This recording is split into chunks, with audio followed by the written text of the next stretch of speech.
Bonjour à toutes et à tous, j'espère que vous vous portez bien. On est parti pour une nouvelle vidéo sur l'intoxication au paracétamol, extrêmement fréquent. Il y a en moyenne un demi-milliard de boîtes de paracétamol vendues par an en France et c'est la première cause d'insuffisance hépatocellulaire aux États-Unis. Donc vous voyez que c'est extrêmement fréquent.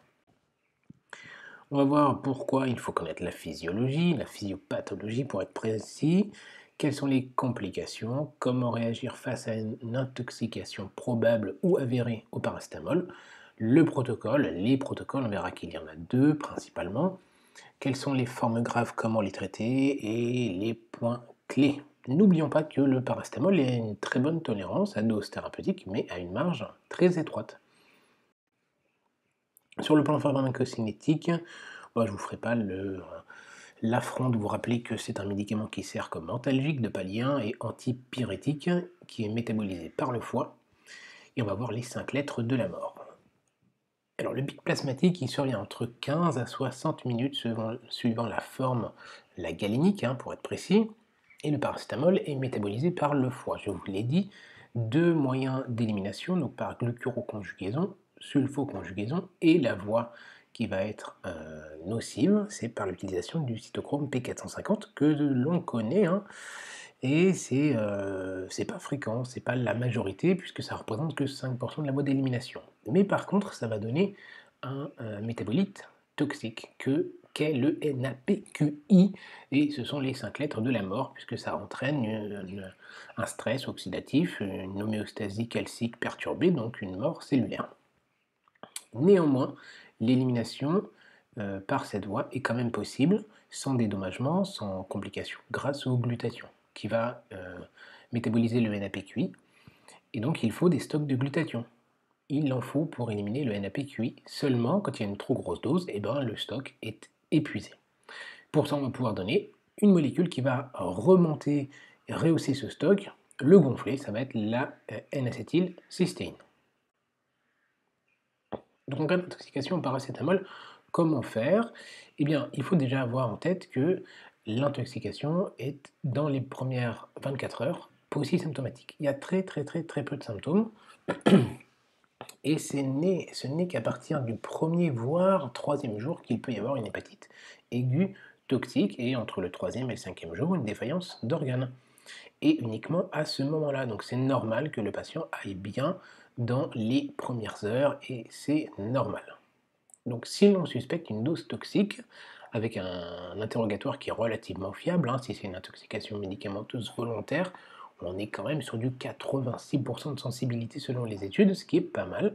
Et donc la dose toxique de 150 mg par kilo, il faut la première chose à savoir, c'est l'heure de prise. Donc si on a moins de 4 heures, on fait une décontamination et une surveillance. Si on est entre 4 et 8 heures, on fait une paracétamolémie. Et en fonction du résultat, on met en place le traitement, si besoin, donc l'antidote, N-acétylcystéine. Si on est entre la 8e et la 24e heure avec une dose toxique supposée, à ce moment-là, on ne dose pas d'abord, on met en place l'antidote, donc la N-acétylcystéine, et après paracétamolémie. Et après, on voit s'il faut poursuivre. Et enfin, si c'est plus de 24 heures ou une heure inconnue, à ce moment-là, on met en place l'antidote, donc N-acétylcystéine, et après on dose la paracétamolémie, le bilan hépatique, la CRAS, bref un bilan complet avec fonction rénale, etc. Mais c'est pour vous rappeler le plus important à doser. Et après on voit s'il faut effectivement continuer le traitement. En haut à droite, vous avez le QR code pour une revue médicale suisse qui est plutôt complète, que je trouve très intéressante. Vous pouvez la checker. Et donc, pourquoi il faut avoir l'élément horaire en priorité?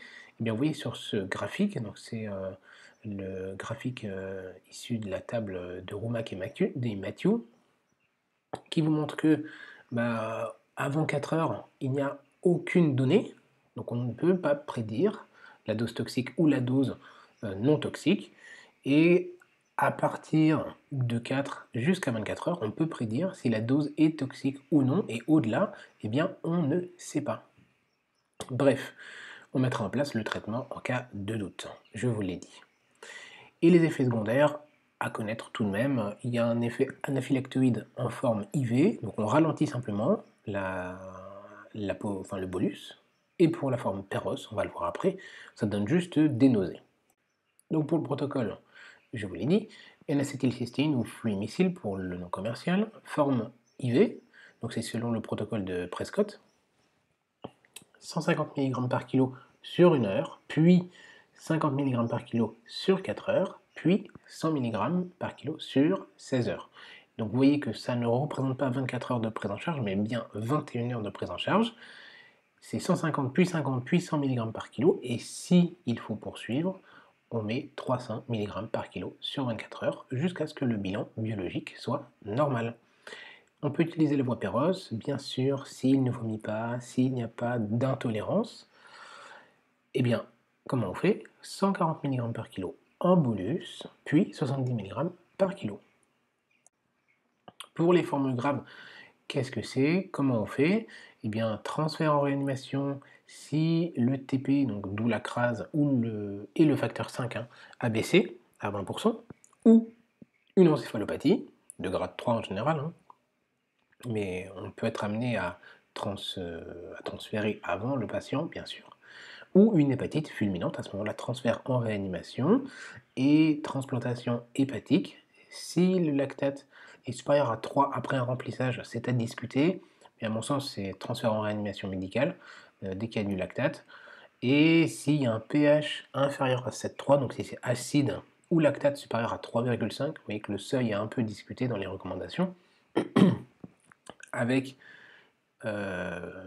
3 éléments qui peuvent discuter la transplantation hépatique. C'est une insuffisance rénale aiguë avec une créatinine supérieure à 300, plus l'INR supérieur à 6,5, plus une encéphalopathie de stade de grade 3. À ce moment-là, il faut envisager une transplantation hépatique.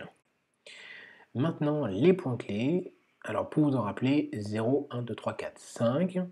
Donc, avant tout, le 0, c'est traité avant dosage de la paracétamolémie si la dose de paracétamolémie, si l'intoxication semble massive. Le 1, c'est pour premier jour asymptomatique. 2, pour dosage de la paracétamolémie pour toute intoxication, on ne sait jamais. Le 3, pour très fréquent, isolé ou non, il peut y avoir d'autres substances ingérées. Le 4, pour la 4e heure, qui est le premier dosage. Et le 5, c'est pour les 5 lettres, les fameuses 5 lettres de la mort dont je vous parlais, le NAPQI, qui est le toxique, sans glutathion, et pour recharger le stock de glutathion, on met du N-acétylcystéine. Et voilà, on arrive à la fin de la vidéo, j'espère qu'elle vous a plu. Si c'était le cas, ne manquez pas de vous abonner en cliquant sur la cloche des notifications pour ne pas rater les prochains épisodes, de mettre un pouce bleu, ça permet d'encourager le travail qui est fait par derrière. Quant à moi, il ne me reste plus qu'à vous dire de prendre soin de vous et de vos patients, bien sûr.